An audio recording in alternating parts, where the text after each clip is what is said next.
Aquí te enseño cómo hacer una salsa de chile de árbol con tomate y tomatillo. Agregar un chorro así de aceite de olivo y poner a sofreír un tomate o jitomate, 2 tomatillos, la mitad de una cebolla mediana y 2 dientes de ajo. Tapar y dejar que se sofría por unos minutos. Después de unos minutos, voltear para que se sofría todo muy bien por todos lados. Así. Volver a tapar y seguir sofriendo por un momento más.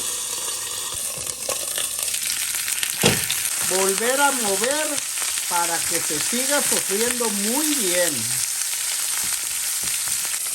Que cambie todo su color, que quede bien frito, así como estas piezas. Ya que está todo sofrito, agregar 20 chiles de árbol o chiles secos y sofreír también por un momento. Ya que se sofrió muy bien, agregar todo a la licuadora.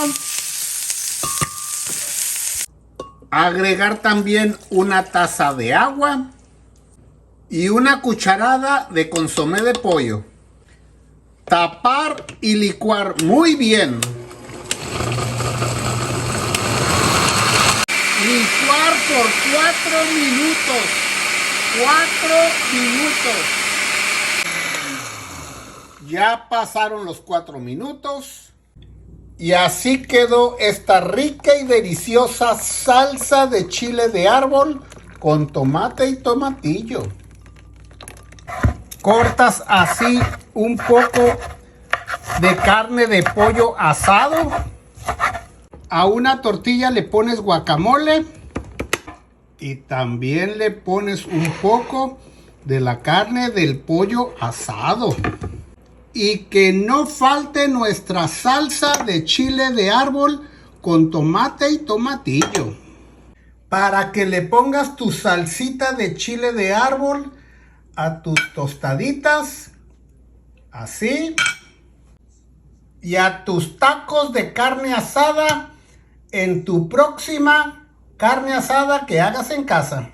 Está bien deliciosa esta salsa de chile de árbol con tomate y tomatillo para que te animes a cocinarla. Si te gustó el video, compártelo con tus amigos y regálame una estrellita. Y aquí nos vemos. Saludos.